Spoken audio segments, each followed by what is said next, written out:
All right, we're still here on the Dequincy duplex. I know I told you I'd take pictures, but rather than do that, I really wanted to do a video here because I think it gives a really good perspective. There is a significant amount of room up here. Yeah, it's gonna cost a little bit to do it, but I think by increasing the square footage, maybe just for one of the units even, because building 2 stairs up into it is probably not the right idea.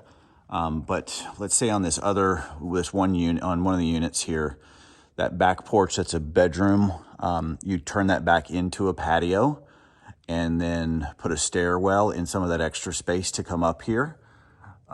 This becomes at least 1, if not 2 bedrooms up here.